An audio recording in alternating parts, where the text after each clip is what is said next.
Hello दोस्तों, Trilok innovation channel में एक बार फिर से आपका स्वागत है। दोस्तों, मैंने आपको पिछली क्लास में इतना बेहतरीन मटेरियल दिया था जिसकी क्लास को जिस जिस लोगों ने पेपर देने से पहले मैं आपको एक चीज क्लियर कर देता हूं कि जब भी आप एग्जाम देने जाएंगे तो मैंने जो पिछली क्लास डाली है जिसको रिवीजन विद शॉर्ट वीडियो, मतलब अगर वो 43 मिनट्स की क्लास है, अगर आप उसको प्रॉपरली देख लेते हैं तो ये बात यकीन मानना कि आपके पेपर में 8 से 10 क्वेश्चन जो गलत होते हैं वो क्वेश्चंस अब गलत नहीं होंगे। और जिन लोगों ने देखा है उन्होंने मुझे कमेंट में भी लिखा है कि हाँ अच्छा लिखा है, और उनको समझ में भी आया कि कहाँ गलती करनी है कहाँ नहीं करनी है, किस जगह गलती इनसे हो जाती है, वो गलती को कैसे रेक्टिफाई करेंगे। उस क्लास में इतना इंपॉर्टेंट और इतना क्रिटिकली डाटा है जो आपको पता तो होता है लेकिन पेपर में आप उस डाटा को लेकर सही टिक नहीं कर पाते। और ऐसी छोटी छोटी चीजों को मैंने एक साथ कंबाइंड किया और उसके लिए आपके एक वीडियो तैयार की। अब आज की जो क्लास है ना, इस क्लास ये भी बहुत इंपॉर्टेंट क्लास रहेगी आपकी। इसमें मैं आपको आगे का जो डाटा पेपर में आपका छूट जाता है ना, वो डाटा अब आपको अगली क्लास मतलब कि ये वाली क्लास में आपको मिलना स्टार्ट हो जाएगा। आज हम जो भी डाटा मैंने बोर्ड पर लिखा है ना, इसको मैं देख लेना आप ध्यान से। मैं इसको एक एक चीज को ढंग से समझाऊंगा और बताऊंगा कि कहां पे किन चीजों को आप भूल जाते हैं। क्योंकि जब भी आप पेपर देने जाएंगे, ये बात मान लेना, हिंदुस्तान में आईटीआई से रिलेटेड कोई भी पेपर देंगे उससे पहले अगर मेरी ये वाली वीडियो अगर आपने देख ली ना, तो यकीन मानना आपके 5 नंबर जो बाहर हो रहे हैं, जिस नंबरों से आप बाहर हो जाते हैं, वो नंबर आपके इस बार कम नहीं होंगे, ये बात की गारंटी है। चलिए अब हम स्टार्ट करते हैं। देखो यहाँ पे मैं इस बोर्ड का इस वाले सेक्शन में मैं आपको बताने जा रहा हूं, ये बहुत इंपॉर्टेंट डाटा है। सीवी रेटिंग, सीवी रेटिंग का मतलब है सर्किट ब्रेकर की रेटिंग। अब मैं आपको थोड़ा सा समझाता भी हूं कि सर्किट ब्रेकर क्या होता है। देखो दोस्तों, किसी भी सिस्टम को चलाने के लिए, जैसे कि मान लो कोई भी हमारा इलेक्ट्रिकल सिस्टम है, अगर हम किसी भी इलेक्ट्रिकल सिस्टम को जब हम डिजाइन करते हैं तो उसे डिजाइन करने के बाद हम उसमें एक और जगह एक बड़ा पैसा इन्वेस्टमेंट करते हैं, वो होते हैं उसका प्रोटेक्शन। क्या होता है उसका? प्रोटेक्शन। तो प्रोटेक्शन किसी भी सिस्टम का करना है तो उसमें अलग अलग प्रोटेक्शन डिवाइस का हम यूज करते हैं। उसमें से एक डिवाइस है हमारी सर्किट ब्रेकर। सर्किट ब्रेकर का क्या काम होता है? सिंपल सा काम होता है। सर्किट ब्रेकर सर्किट को ब्रेक कर देता है। किस कंडीशन में? जब हमारे सर्किट के अंदर कोई फॉल्ट आएगा। क्या ये बात समझ में आई? क्या ये पॉइंट क्लियर हुआ? सीधी सी बात ये है, मैं तुम्हें बहुत अच्छा एग्जांपल देता हूं कि जब कोई सिस्टम में फॉल्ट आएगा या किसी भी सिस्टम में फॉल्ट आएगा तो सर्किट ब्रेकर जिस जगह फॉल्ट आया उस जगह को आइसोलेट कर देगा और बाकी सिस्टम अच्छे से बना के रखेगा। क्या ये बात समझ में आई? अब आप मुझे कमेंट में ये लिखेंगे कि सर्किट ब्रेकर ऑन लोड काम करता है या ऑफ लोड काम करता है या दोनों में काम करता है। ये आपकी जिम्मेदारी है कमेंट करके बताना। चलिए अब अपन सर्किट ब्रेकर में आगे की चीजों को समझ लेते हैं। सबसे पहले मैं बात कर रहा हूं एमसीबी की। एमसीबी का मतलब होता है दोस्तों, इसका फुल फॉर्म होता है मिनिएचर सर्किट ब्रेकर। पेपर में पहला क्वेश्चन तो यही बन जाता है कि what is the full form of MCB. तो एमसीबी का फुल फॉर्म क्या होता है? Miniature circuit breaker. क्या ये बात समझ में आई? ये कहां मिलेगा? ये कहां पाया जाता है? ये पाया जाता है आपके घर में, मतलब लो वोल्टेज पे। क्या ये बात समझ में आई? ये पॉइंट क्लियर हुआ? तो एमसीबी में देखो 400 से लेके 600 वोल्ट तक इसकी वोल्टेज रेटिंग कितनी है दोस्तों? 400 से लेके 600 वोल्ट। उसके बाद अगर मैं करंट रेटिंग की बात करूं तो करंट रेटिंग की बात करूंगा तो 100 एम्पियर इसकी करंट रेटिंग है। क्या ये बात समझ में आई? और ये आपके घरों में पाया जाता है। क्या ये बात समझ में आई? क्या ये पॉइंट क्लियर हुआ? चलिए अब अपन आगे चलते हैं। एयर ब्रेक सर्किट ब्रेकर, इसकी रेटिंग की मैं बात करूं तो इसकी रेटिंग का इनिशियली स्टार्टअप 400 वोल्ट से होता है और 1200 किलो वोल्ट तक, ये वो 12 किलो वोल्ट तक जाता है। 1200 नहीं, 12 किलो वोल्ट तक। क्या ये बात समझ में आई? 400 वोल्ट से लेके 12 किलो वोल्ट ये एयर ब्रेक सर्किट ब्रेकर की रेटिंग है। क्लियर है? चलिए अब हम बात करते हैं मिनिमम ऑयल सर्किट ब्रेकर। देखिए ऑयल सर्किट ब्रेकर एक्चुअलिटी में दो टाइप के होते हैं। एक होता है मिनिमम ऑयल सर्किट ब्रेकर, दूसरा होता है बल्क ऑयल सर्किट ब्रेकर। सीधी सी बात है, जिसमें तेल की मात्रा कम होगी वो मिनिमम ऑयल कहलाएगा, जिसमें तेल की मात्रा ज्यादा होगी वो मैक्सिमम ऑयल सर्किट ब्रेकर कहलाएगा। क्या ये बात समझ में आई? तो हम बात कर रहे हैं मिनिमम ऑयल सर्किट ब्रेकर की। इसकी रेटिंग की बात कर रहे हैं भैया, ये 3.3 किलो वोल्ट से लेकर 220 किलो वोल्ट तक जाता है। मतलब समझ रहे हैं आप इस बात का? इसकी रेटिंग कहां से कहां तक है? 3.3 किलो वोल्ट से लेकर 220 किलो वोल्ट तक। ये पॉइंट क्लियर हुआ? अब अपन बात करते हैं एबीसीबी की। भैया ये क्या, ये किस चिड़िया का नाम है? एबीसीबी। एबीसीबी का सबसे ज्यादा पेपर में फुल फॉर्म ही पूछ लेगा। अगर पेपर उसने लल्लू टाइप बनाया है, वैकेंसी बहुत ज्यादा है, बच्चों को उसको गोद लेना है, तो वो पूछ लेगा इसी टाइप के क्वेश्चंस के बताओ एबीसीबी का फुल फॉर्म क्या होता है। तो एबीसीबी का फुल फॉर्म होता है एयर ब्लास्ट सर्किट ब्रेकर। क्या ये बात समझ में आई? Air blast circuit breaker. अब अपन बात करते हैं कि ये एयर ब्लास्ट सर्किट ब्रेकर की रेटिंग क्या है। तो सबसे पहले तो एक क्वेश्चन तो डायरेक्ट पूछता है भाई लोगों कि 20 से 30 किलोग्राम पर सेंटीमीटर स्क्वायर, मतलब इतने प्रेशर पे इसमें एयर भरी जाती है। भाई एयर का ब्लास्ट कराना है तो एयर भरनी पड़ेगी उसके अंदर, और एयर भरनी पड़ेगी तो कितने प्रेशर पर भरनी पड़ेगी, क्वेश्चन यही पूछता है। मैं आपको इस क्लास में उसी जगह हिट करूंगा जिस जगह आपका एग्जामिनर आपसे क्वेश्चन उठाएगा, क्योंकि वो जो सोचता है ना पेपर बनाते वक्त, पहले मैं बैठ के वही सोच लेता हूं कि तुम क्या पूछोगे, और मैं बच्चों को वही बताऊंगा जो तुम पूछोगे। क्या ये बात समझ में आई? तो यहां पे हमने देखा एयर ब्लास्ट सर्किट ब्रेकर, तो एयर कितनी भरी जाएगी इसमें? 20 से 30 किलोग्राम पर सेंटीमीटर स्क्वायर। भाई लोगों ये डाटा बहुत अच्छे से याद रखना। दूसरा 66 केवी से लेकर 220 किलो वोल्ट, इसका क्या है? क्या है? Voltage rating. क्या ये बात समझ में आई? वोल्टेज रेटिंग क्या है इसकी? 66 किलो वोल्ट से लेकर 220 किलो वोल्ट। अब हम बात करते हैं SF6 सर्किट ब्रेकर की। किसकी बात कर रहे हैं हम लोग? SF6 circuit breaker. देखो मैं आपको इसके बारे में काफी इंपॉर्टेंट और बहुत अच्छे पॉइंट्स बताऊंगा, इससे आपका एक क्वेश्चन सीधा सीधा बन जाएगा। एक चीज याद रखना, आज के जमाने में सबसे ज्यादा हाई वोल्टेज पे अगर कोई सर्किट ब्रेकर यूज किया जाता है तो वो केवल और केवल SF6 सर्किट ब्रेकर है। ऐसा नहीं है कि केवल इसी को यूज कर रहे हैं, नहीं भाई, जो लोग जो सर्किट ब्रेकर पहले से लगे वो तो यूज ही हो रहे हैं, लेकिन हाई वोल्टेज पे अब अगर हम कभी नई यूनिट लगाते हैं और उस नई यूनिट में हमें किसी सर्किट ब्रेकर को रेफरेंस देंगे हाई वोल्टेज पे, तो हम किसको देंगे? SF6 सर्किट ब्रेकर को। क्यों दे रहे हैं? इसका कारण क्या है? इसका पहला कारण यह है कि इसका ये आग बहुत अच्छी तरीके से हटा देता है। आग को देसी भाषा में मैं आग बोल रहा हूं, लेकिन एक्चुअलिटी में उसका नाम होता है आर्क। आर्क को हटाने के लिए इसका सबसे अच्छा रहेगा। दूसरी चीज, SF6 जो गैस होती है, इसका पहली बात तो इसका फुल फॉर्म ही पूछ लेगा, तो sulphur hexa fluoride, sulphur hexa fluoride circuit breaker. और जो SF6 जो गैस होती है ये इलेक्ट्रोनेगेटिव गैस होती है। कैसी गैस होती है दोस्तों? इलेक्ट्रोनेगेटिव। एक्चुअली में होता क्या है, जब हम किसी भी सर्किट ब्रेकर के कॉन्टैक्ट को ऐसे ओपन करते हैं, किसी भी कॉन्टैक्ट को ऐसे ओपन करते हैं तो एकदम से आग लगती है। तो उस आग में, वो आग लगती किसकी वजह से? वो होती है हवा में इलेक्ट्रॉन के फ्लो करने की वजह से। किसकी वजह से दोस्तों? हवा में इलेक्ट्रॉन के फ्लो करने की वजह से। तो अब हवा में जैसे ही इलेक्ट्रॉन फ्लो करेगा, जैसे ही इलेक्ट्रॉन फ्लो करेगा, ये गैस क्या करेगी? उन इलेक्ट्रॉन्स को एब्जॉर्ब कर लेगी। तो क्या आग लग पाएगी? नहीं। जैसे मैं एक सिंपल सा एग्जांपल दे रहा हूं कि आपने कैंडल जलाई और जैसे ही आपने माचिस की तीली जलाई, वैसे ही मैंने भयंकर लेवल पर फूंक मार दी, तो क्या आपकी कैंडल जलेगी? नहीं जलेगी। ऐसा ही ये करती है। क्या ये बात समझ में आया? हाँ। अब इसमें जो गैस का प्रेशर है वो कितना है? 5 किलोग्राम पर सेंटीमीटर स्क्वायर। कितना है? 5 किलो। ये बात ध्यान रखना, एयर ब्लास्ट सर्किट ब्रेकर का 20 से 30 किलोग्राम पर सेंटीमीटर स्क्वायर और SF6 सर्किट ब्रेकर का 5 किलोग्राम पर सेंटीमीटर स्क्वायर। और इसकी रेटिंग जो है 33 से 800 केवी। कितनी है दोस्तों इसकी रेटिंग? 33 से 800 केवी। ध्यान रखना, 33 से 800 केवी। कितना? 33 से 800 केवी। और अगर एयर ब्लास्ट सर्किट की बात करूं तो 20 से 30 किलोग्राम सेंटीमीटर स्क्वायर इसका एयर का प्रेशर रहेगा। दूसरी बात, 66 से 220 किलो वोल्ट, 66 से 220 किलो वोल्ट, ये क्या रहेगा इसका? 66 से 220 किलो वोल्ट क्या रहेगा दोस्तों?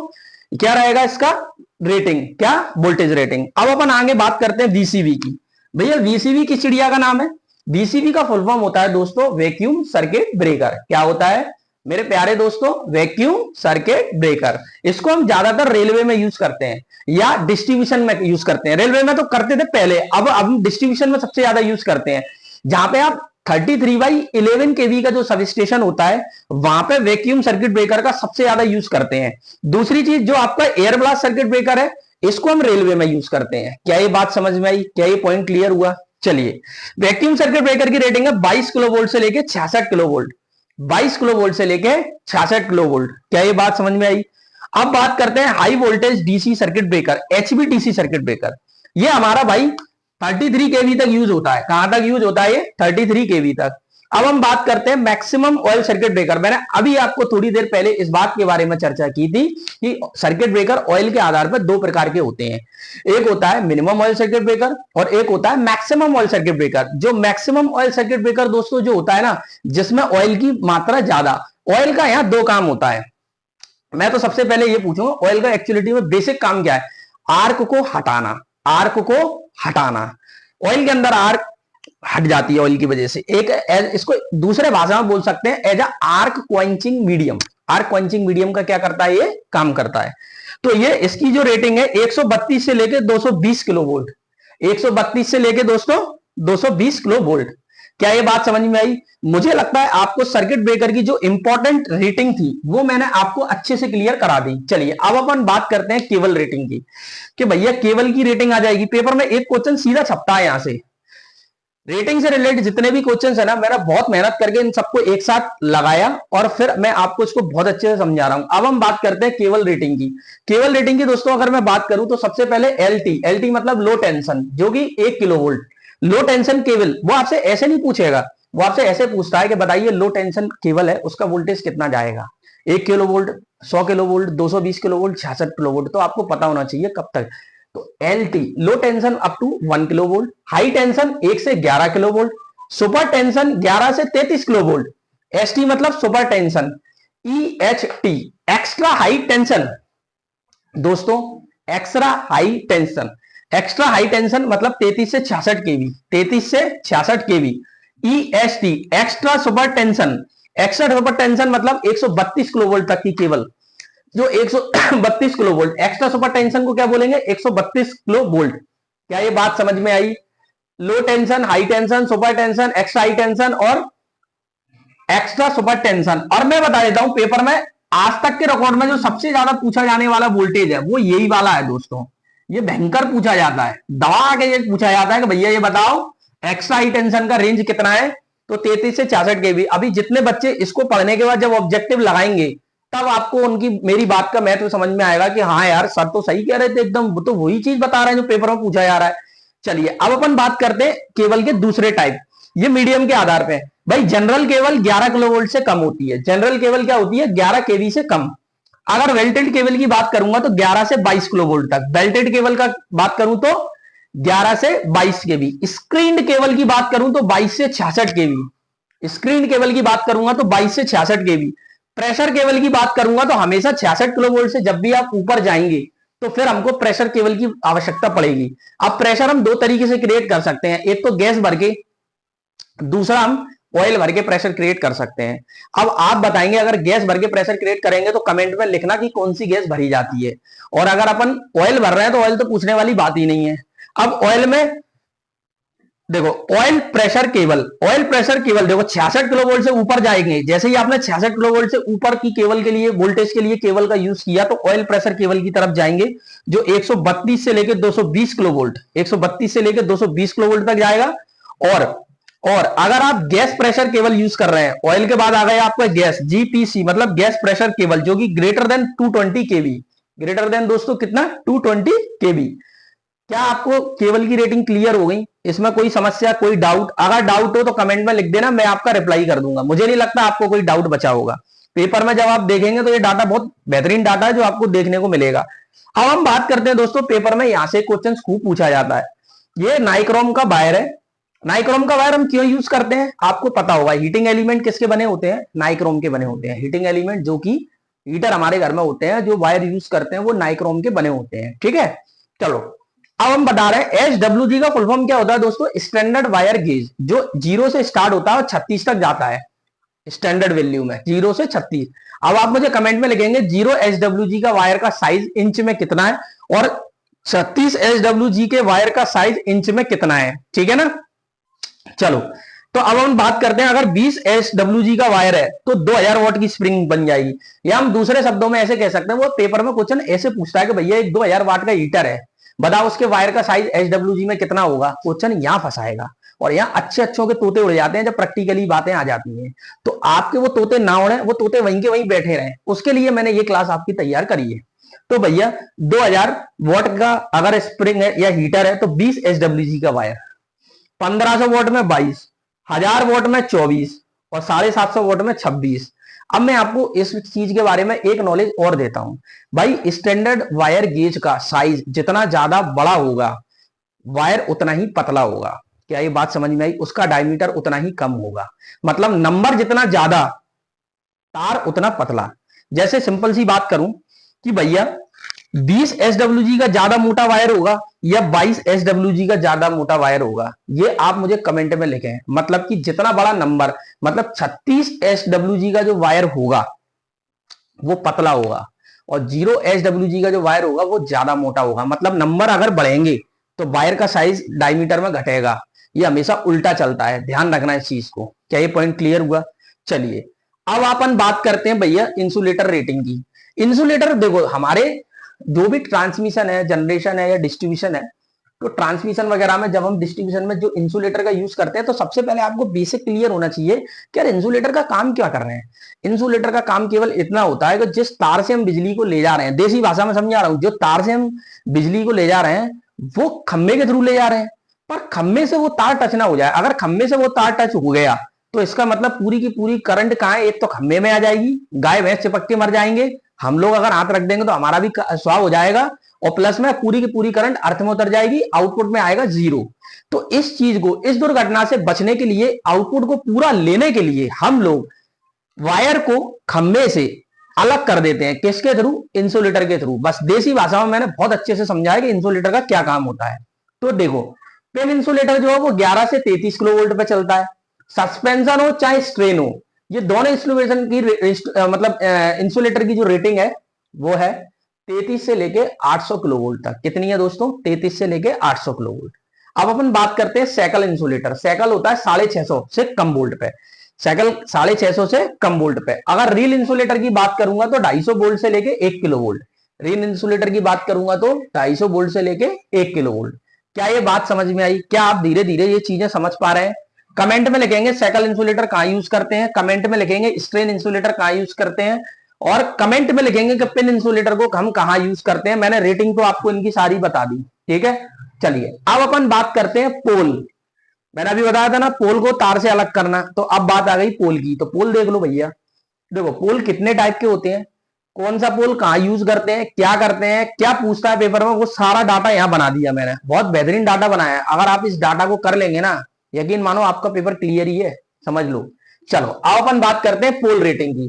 भैया पोल रेटिंग की अगर हम बात करें, सिंगल वुड। सिंगल वुड का मतलब क्या है भैया? सिंगल वुड का मतलब है लकड़ी का एक ही खम्मा, एक लकड़ी का खम्मा, ठोस लकड़ी होगी, जैसे बल्लियां पुराने जमाने में। आज भी देखो, अगर आप खेतों में कोई वायर वायर को ले आना है तो बल्ली गाड़ देते हैं। एक तरीके से वो लकड़ी का ही खम्मा है। क्या है? लकड़ी का खम्मा। अगर उसको बढ़िया स्टैंडर्ड साइज बना के उसको मशीन से बढ़िया घिस के और अच्छे तरीके से बनाएंगे तो बढ़िया पोल बन जाता है। इसको वुड पोल बोलते हैं। तो सिंगल वुड है तो इसकी जो स्पान होगी वो 60 मीटर होगी। 50 से 60 मीटर ले लो, कोई दिक्कत नहीं है, 60 मीटर स्टैंडर्ड होता है उसका। स्पान का मतलब जानते हैं? दो खम्भे के बीच की दूरी। कि भैया एक खम्मा जहां लगाना है तो ऐसा नहीं होगा एक खम्मा हम दिल्ली लगा रहे हैं और दूसरा कन्याकुमारी लगा रहे हैं, अपना कोई टेंशन नहीं, ऐसा नहीं होना चाहिए। एक स्टैंडर्ड साइज है कि भैया लकड़ी के खम्भे अगर आप यूज कर रहे हैं तो दो खम्भों को कितनी दूरी पर लगाया जाए, तो 60, 50 से 60 पर चल जाता है आपका, ठीक है। ये रेंज वेरी कर जाती है। उसके बाद कितने वोल्ट पे? 22 किलो वोल्ट तक आप इसका यूज कर रहे हैं। ये नहीं है कि आप 132 किलो वोल्ट पे अपन खम्भे से, लकड़ी के खम्भे से ही काम चला रहे हैं, ऐसा नहीं होगा, ध्यान रखना। ये बात समझ पा रहे हैं मेरी बात? मैंने आपको क्या बोला? चलिए अब अपन बात करते हैं डबल वुड। अगर डबल वुड मतलब देखो, अभी हमने एक लकड़ी का खम्भे का यूज किया था, एक लकड़ी का खम्भा मैंने सीधी बल्ली लगा दी और उसमें मेरे तार चल रहे हैं, ठीक है। डबल वुड का मतलब है कि मैंने दो खम्भे का यूज किया, उसमें दो तरीके के स्ट्रक्चर में डिजाइन करता हूं। या तो मैं ए टाइप स्ट्रक्चर डिजाइन करता हूं या फिर एच टाइप स्ट्रक्चर डिजाइन करता हूं। ए टाइप स्ट्रक्चर में आपको बता देता हूं, दो खम्भे ऐसे लेके ऐसे जोड़ देते हैं। कैसे जोड़ देते हैं? ऐसे, और उसमें ऐसे वायर, इसमें ऐसे क्रॉस आर्म लग जाती है और उसके ऊपर वायर चलते हैं ऐसे, ए साइज, ए सेक्शन में। क्या ये बात समझ में आई? मतलब ए सेक्शन में रहेंगे, ऐसे क्रॉस आर्म लगेगी जिसके ऊपर आपके क्या चलेंगे? वायर चलेंगे। क्लियर है ये बात? चलिए अगर आपका ए टाइप का खम्मा है, कैसा है भैया? ए टाइप का अगर हमारा खम्मा है तो 800 मीटर तो इसका स्पाइन हो, 800 नहीं सॉरी 80 मीटर तो इसका क्या हो जाएगा? स्पान। और 66 किलो वोल्ट तक ये काम हो जाएगा, 66 किलो वोल्ट तक ये काम कर जाएगा। भैया सिंगल सॉलिड होगा तो 22 किलो वोल्ट से ज्यादा काम नहीं करेगा भैया, ठीक है। अगर अपन एच टाइप की बात करें तो 150 मीटर इसकी स्पान लेंथ हो गई। स्पान में अभी भी बार बार क्लियर कर रहा हूं, स्पान मतलब दो खम्भों के बीच की दूरी। और 132 केवी पे ये काम करेगा। कहां तक आप देख रहे हैं? धीरे धीरे वोल्टेज रेंज बढ़ रही है, 22, 66, 132। मतलब सिंगल लकड़ी थी तो 22 केवी, डबल लकड़ी आई तो 66 केवी, जिसमें ए टाइप में 66 और एस टाइप में 132। टेबुलर की बात करूं तो 100 मीटर 11 केवी। स्टील पोल, भैया अब अपन आ गए लोहे के खंभे पे। लोहे नहीं बोल सकते उसको, स्टील पोल मतलब मेटल पोल। स्टील पोल में ये अलग अलग साइज के स्ट्रक्चर है। टेबुलर खंभा, टेबुलर खम्मा अगर हम यूज कर रहे हैं तो भैया 100 मीटर उसकी स्पान लेंथ हो गई और 11 किलो वोल्ट तक यूज किया जाता है। टेबुलर का मतलब जानते हैं क्या होता है? टेबुलर का मतलब ये होता है कि नीचे से खम्मा का डायमीटर ज्यादा और जैसे जैसे आप ऊपर की तरफ जाएंगे तो उसका डायमीटर कम होता चला जाएगा। मतलब नीचे की तरफ चौड़ा, मतलब नीचे की तरफ ज्यादा मोटा खम्मा होगा और ऊपर जैसे जैसे जाएंगे तो उसकी मोटाई क्या होगी? कम होती चली जाएगी। क्या ये बात समझ में आई? अब आप मुझे कमेंट में लिखेंगे ये खम्भे बनाए जाते हैं, ये पोले होते हैं या सॉलिड होते हैं, पोले होते हैं या ठोस होते हैं, ये आप मुझे कमेंट में लिख के बताएंगे। ठीक है, चलो टेबुलर मतलब मैंने बता दिया, नीचे ज्यादा मोटा ऊपर पतला, 100 मीटर की स्पान लेंथ और 11 किलो वोल्ट तक ये काम करेगा। ठीक है दोस्तों, चलिए अब अपन बात करते हैं डबल सॉलिड। डबल सॉलिड की अगर हम बात करें, मतलब टेबुलर हो गया, अब सॉलिड पोल की बात करें तो सॉलिड पोल की बात करें तो एक सिंगल सॉलिड होगा, एक डबल सॉलिड होगा। सिंगल सॉलिड में 150 मीटर 33 केवी, सिंगल सॉलिड में 150 मीटर 33 केवी, ध्यान रखना। और डबल सॉलिड में 200 मीटर 66 केवी, 200 मीटर 66 केवी। सबसे पहले मैंने आपको क्या बताया? टेबुलर खम्मा, टेबुलर खम्मा 100 मीटर 11 केवी, टेबुलर खम्मा 100 मीटर 11 केवी। अब बात करते हैं सॉलिड खम्भे की। सॉलिड खम्भे में अगर हम बात करेंगे तो सिंगल सॉलिड आएगा तो 150 मीटर 33 केवी, डबल सॉलिड आएगा तो 200 मीटर 66 केवी, 200 मीटर 66 केवी। लेटिस स्टील, लेटिस स्टील पोल का अगर हम बात करेंगे तो 150 मीटर 11 केवी, 150 मीटर 11 केवी। आरसीसी मतलब रेनफोर्स कंक्रीट सीमेंट, और पीसीसी का फुल फॉर्म आप मुझे खुद बताएंगे कमेंट में लिख के कि पीसीसी का फुल फॉर्म क्या है। क्या ये बात समझ में आई? तो चाहे आरसीसी का खम्मा हो चाहे पीसीसी का खम्मा हो, 100 मीटर स्पान लेंथ रहेगी और 11 केवी पे ये काम करते हैं। कितने पे काम करते हैं मेरे प्यारे मित्रों? 11 केवी पे। अब अपन बात करते हैं भैया खंबे से अगर और ऊपर चले जाएंगे तो आता है टावर। क्या आता है? टावर। भैया टावर में क्या बोले? टावर देखो दो टाइप के टावर होते हैं, एक तो होता है नैरो बेस टावर, मतलब जिसका बेस कम हो, पतला हो, और एक होता है broad gauge tower, broad base tower. तो ब्रॉड बेस टावर मतलब जो नीचे से बहुत बड़ा हो, जिसका बेस बहुत बड़ा हो। तो जो नैरो बेस होगा वो होगा 200 से लेके 500 मीटर तक, तो उसकी क्या होगी? Span length.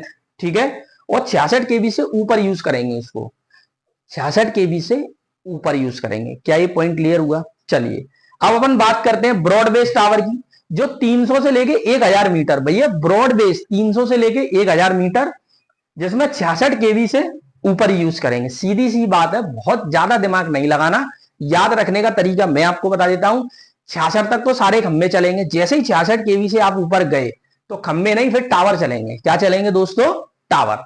आप ट्रांसमिशन में टावर देखते हैं, खंबे नहीं देखते, क्योंकि ट्रांसमिशन ऑलरेडी ऊपर चलता है 66 से। ये बात समझ में आई? क्या ये पॉइंट क्लियर हुआ?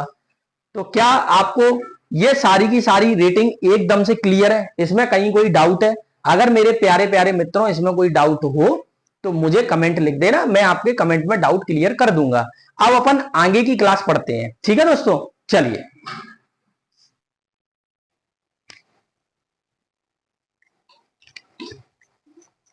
दोस्तों अभी अभी आपने जो क्लास में पढ़ा था, अब अपन उसके आगे की चीजों को समझ रहे हैं। ठीक है, आगे की चीजों में और इंपॉर्टेंट डाटा है जो मैंने बोर्ड पर लिख दिया है, और मैं आपको एक एक करके ये सारा का सारा डाटा आपको समझाने वाला हूं।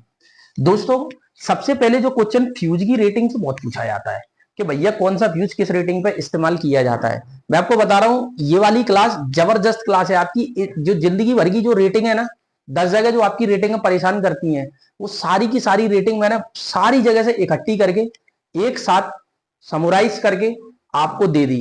जब भी आप पेपर देने जाएंगे तो ये दो क्लासें अगर आपने देख ली तो ये समझ लेना आपके क्वेश्चन गलत हो ही नहीं सकते, ये मैं गारंटी दे रहा हूं इस बात की। चलिए, रिवायरेबल फ्यूज। भैया सबसे पहले अपन बात करते हैं फ्यूज का क्या काम है। फ्यूज का क्या काम क्या है? फ्यूज का, फ्यूज का सबसे सिंपल और देसी भाषा में मैं आपको समझाना चाहता हूं। फ्यूज का काम होता है, जब भी कोई घर में फॉल्ट आएगा तो सबसे पहले यही उड़ जाएगा, ये उड़ने के लिए ही बने होते हैं। देसी भाषा में समझा रहा हूं, टेक्निकल वर्ड तो मैंने इसमें यूज ही नहीं किए। क्या काम है फ्यूज का? फ्यूज का काम है फ्यूज होने का, कि जब भी कोई भी हैवी करंट ड्रॉ हो, वो हमारे टीवी फ्रिज एसी है ना, बल्ब पंखे ये उड़ाए, उससे पहले फ्यूज कह देता है कि मैं ही इसके करंट के आगे जल जाऊंगा, बाकी तुम सबको बचा दूंगा, है ना। अब कई बार हम लोगों को इतना आलस आ जाता है कि जब हम हैवी करंट बार बार आ रहा है या किसी फॉल्ट के कारण बार बार करंट आ रहा है और उसमें फ्यूज बार बार उड़ रहा है, तो हमको बार बार फ्यूज बदलना पड़ता है। तो एक दिन हमको गुस्सा आई कि ये बड़ा परेशान करता है फ्यूज। एक काम करते हैं, ढंग का एक मोटा वायर लेते आऊं, कोई ज्ञान दे देगा अपन को, आसपास के लोग ज्ञान दे देते हैं तत्काल के, ऐसा करो यार एक बार मोटा फ्यूज लगा दो, क्या दिक्कत है, बार बार उड़ने का काम खत्म। तो आप लोग क्या करेंगे, बढ़िया से उस मोटा वाला फ्यूज यूज कर देंगे, और न कि अब ये नहीं उड़ेगा साहब। और फिर आप कहेंगे घर पे, पापा मैंने ऐसा फ्यूज लगाया वो नहीं उड़ेगा, तो पापा तत्काल एक चांटा देंगे कि फ्यूज तो नहीं उड़ेगा बेवकूफ, बाकी सब चीजें उड़ जाएंगी तेरी, टीवी फ्रिज एसी सब उड़ जाएगा, फ्यूज नहीं उड़ेगा। लेकिन ऐसा बिल्कुल भी नहीं करना, फ्यूज प्रॉपर रेटिंग का यूज करना है। क्या ये मेरी बात आपको समझ में आई, मैंने क्या बोला? फ्यूज बार बार उड़ जाना अच्छी बात है, ये खराब बात नहीं है। इतना आलस नहीं करना कि कौन बदले इसको बार बार, एक काम करे इतना मोटा फ्यूज लगा दो, चलो फ्यूज ना उड़े बाकी सब चीजें उड़ जाए, ऐसा बिल्कुल भी नहीं करना। तो चलो आज उसी पर रेटिंग पे हम बात कर रहे हैं। अगर रीवायरेबल है, जिसमें बार बार हम वायर को चेंज करेंगे, तो 200 एम्पियर पे रेटिंग का आता है। अब 16 एम्पियर का अगर फ्यूज है तो उसकी ब्रेकिंग कैपेसिटी 2 किलो एम्पियर की है। ध्यान रखना दोनों डाटा में बहुत डिफरेंस है भैया। रिवायरेबल फ्यूज 200 एम्पियर तक रेटिंग के आते हैं, 200 एम्पियर तक की रेटिंग के आते हैं। अगर 16 एम्पियर का आपने फ्यूज लिया है तो वो ब्रेकिंग कैपेसिटी कितनी है उसकी, 2 किलो एम्पियर की करंट तक को ब्रेक करने की दम रखता है। ठीक है, अगर 200 एम्पियर का ले लिया आपने तो ब्रेकिंग कैपेसिटी 4 किलो एम्पियर की आ जाएगी। क्या ये बात समझ में आई आप लोगों को, क्लियर है? अब अपन बात करते हैं एचआरसी। एचआरसी क्या है? ये high rupturing capacity fuse, high rupturing capacity fuse. दोस्तों ये जो एचआरसी फ्यूज है ना, इसका फुल फॉर्म बहुत पूछता है कि एचआरसी का फुल फॉर्म क्या है, तो high rupturing capacity fuse. 440 volt इसकी रेटिंग है, 16 से 33 किलो एम्पियर तक की इसकी ब्रेकिंग कैपेसिटी है, और फॉर्म फैक्टर इसका 1.1 होता है। फॉर्म फैक्टर कितना होता है, सॉरी फॉर्म फैक्टर नहीं, फ्यूजिंग फैक्टर, सॉरी मेरे प्यारे मित्रों, सॉरी। एफ मतलब फ्यूजिंग फैक्टर, मतलब 1.1। अभी मैं आगे बढ़ाऊंगा कि एफ का फुल फॉर्म क्या है, क्या चीज क्या है। अब अपन कार्ट्रेज एचआरसी फ्यूज की अगर बात करें, कार्ट्रेज एचआरसी फ्यूज की, तो देखो एमबीए की रेटिंग पूछे तो 500, वोल्टेज की रेटिंग पूछे तो 33 केवी, और 8700 एम्पियर, एम्पियर में रेटिंग पूछे तो 8700। क्या ये बात समझ में आई? ये तीनों में से कुछ भी पूछ सकता है कार्ट्रेज का। और maximum breaking capacity 1250 ampere, maximum breaking capacity इसकी कितनी है, 1250। अब लिक्विड फ्यूज की अगर हम बात करें तो 400 एम्पियर, 132 केवी, ब्रेकिंग करंट इसकी बात करें तो 6100 ampere breaking current capacity. Kitkat fuse की अगर हम बात करते हैं तो किटकैट फ्यूज में 400 वोल्ट पे ये काम करता है, और 4000 एम्पियर की करंट को ब्रेक करने की दम रखता है। 4000 एम्पियर की करंट को ये ब्रेक करने की दम रखता है, और 400 वोल्ट पे ये काम करने लायक बना है। क्या ये बात समझ में आई? क्या ये पॉइंट क्लियर हुआ? यहां ध्यान रखना फॉर्म फैक्टर नहीं है, फ्यूजिंग फैक्टर है, वो निकल गया। फॉर्म फैक्टर भी होता है, वो भी इलेक्ट्रिकल में यूज होता है। अब हम बात करते हैं भैया, ये क्वेश्चन पेपर में बहुत आते हैं, इस टाइप के क्वेश्चन जैसे ही पेपर में आया, उसी पेपर में हमारे तोते उड़ जाते हैं। और मैं चाहता हूं कि ये तोते आपके ना उड़े, पूरी दुनिया के उड़ जाएं, बस आपके तोते वहीं बैठे रहे जहां पहले बैठे थे। तो इन तोतों को रोकने के लिए हमको इस टाइप के क्वेश्चंस को पकड़ के रखना पड़ेगा। भैया ये पूछ लेगा अगर गुलाबी कलर का फ्यूज है तो किस कलर, कितने एम्पियर का है, तो गुलाबी है तो 2 एम्पियर, भूरा है तो 4 एम्पियर, हरा है तो 6 एम्पियर, काला है तो 32 एम्पियर, तांबे का है तो 63 एम्पियर। देखो तांबे का कैसा है, 63 एम्पियर, कॉपर कलर का है तो 63 एम्पियर भैया, ग्रे कलर का है तो 16 एम्पियर, ब्लू कलर का है तो 20 एम्पियर, नीले कलर का अगर आपका फ्यूज है तो मेरे मित्रों 20 एम्पियर की करंट उसकी रेटिंग है। येलो कलर का है तो 25 एम्पियर की रेटिंग का है। और इसको देख लो बढ़िया से, ये हिंदी में लिखूंगा मैं जिससे आपको याद रहेगा, ये बहुत पूछा जाता है। सफेद कलर का फ्यूज है तो 50 एम्पियर, सफेद कलर का फ्यूज है तो 50 एम्पियर। क्या ये बात समझ में आई? बहुत आसानी से आराम से समझा रहा हूं। पिंक कलर का 2 एम्पियर, ब्राउन कलर का 4 एम्पियर, ग्रीन कलर का 6 एम्पियर, ब्लैक कलर का 32 एम्पियर, ग्रे कलर का 16 एम्पियर, ब्लू कलर का 20 एम्पियर, येलो कलर का 25 एम्पियर, सफेद कलर का 50 एम्पियर, कॉपर कलर का 63 एम्पियर। 4-5 बार बोलना भी है तुमको मेरे साथ, तब जाके डाटा तुम्हें याद होगा। ठीक है, बहुत इंपॉर्टेंट डाटा है। अब अपन लैम्प के होल्डर की बात करते हैं। हमने हमारे घर में होल्डर यूज होते हैं, होल्डर पहले सीएफएल लगाते थे उसके लिए अलग से होल्डर, बल्ब देसी वाला यूज करते थे उसके लिए होल्डर। अगर आपका बायोनेट टाइप का होल्डर है तो 200 वॉट तक का है, 200 वॉट तक के बल्ब के लिए उसकी रेटिंग कितनी है, 200 what BioNTech type. Screw type holder है तो 200 वॉट का है, एडिशन का है तो 200 से 300, और गोलियत एडिशन का है तो 300 वॉट से ऊपर। पेपर में सीधा सीधा डायरेक्ट मैं बता देता हूं क्या पूछेगा, आपको घबराने की जरूरत नहीं है। यही सीधा पेपर में सबसे ज्यादा पूछा जाता है कि बताओ Goliath Edison screw type holder की रेटिंग कितनी होती है, तो greater than 300 watt. Greater than 300 watt, बाकी सब 200 वाट, बाकी सब 200 वाट, एडिशन 200 से 300 और गोलियत एडिशन ग्रेटर देन 300 वाट। क्या ये बात समझ में आई? क्या ये पॉइंट क्लियर हुआ? चलिए अब अपन बात करते हैं, जो मैं एफ एफ यहां फॉर्म फैक्टर बोल गया था वो एक्चुअलिटी में क्या है? फ्यूजिंग फैक्टर है। क्या है दोस्तों? Fusing factor. तो फ्यूजिंग फैक्टर का पहले तो फार्मूला पूछो क्या आएगा, सीधा आता पेपर में, जहां भी फ्यूज से उससे क्वेश्चन पूछेगा तो फ्यूजिंग फैक्टर आपसे जरूर पूछेगा।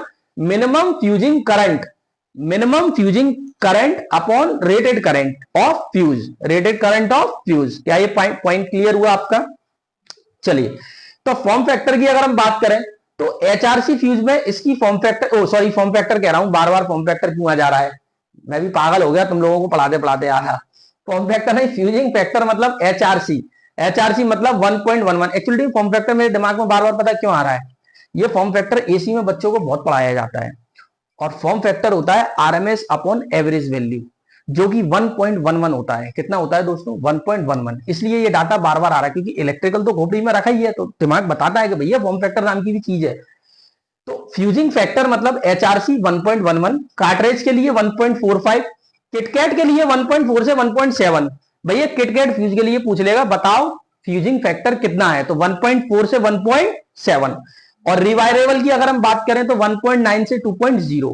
रिवायरेबल फ्यूज के लिए अगर हम बात करते हैं तो 1.9 से 2.0, 1.9 से 2.0। अच्छा मैं आपसे ये क्वेश्चन पूछूंगा, बताओ सफेद कलर के फ्यूज के लिए कितनी रेटिंग का सफेद कलर का फ्यूज होगा? 50 एम्पियर। या मैं उल्टा पूछ लूं कि 2 एम्पियर की रेटिंग का अगर फ्यूज है तो उसका कलर कैसा होगा? तो पिंक कलर का होगा, गुलाबी कलर का होगा। क्या ये बात क्वेश्चन आप बता सकते हैं? मैं आपसे पूछूं कि बताओ एचआरसी फ्यूज का फ्यूजिंग फैक्टर कितना होता है, तो कितना होगा? 1.1। रिवायरेबल की अगर मैं बात करूं तो कितना होगा दोस्तों? रिवायरेबल की बात करूं तो 1.9 से 2.0। अगर मैं कार्ट्रेज की बात करूं तो 1.45। किटकैट की बात करूं तो 1.4 से 1.7। किटकैट फ्यूज की अगर मैं बात करूंगा तो 1.4 से 1.7। क्या ये बात समझ में आई? क्या ये पॉइंट क्लियर हुआ? इसमें कोई डाउट तो नहीं है मेरे प्यारे मित्रों? चलिए तो आज की मैंने जो क्लास आपको बताई, ठीक है ना, चलिए अब इसमें थोड़ा बहुत और डाटा है, मैं आपको वो भी और अच्छे से समझाता हूं। ठीक है दोस्तों, चलिए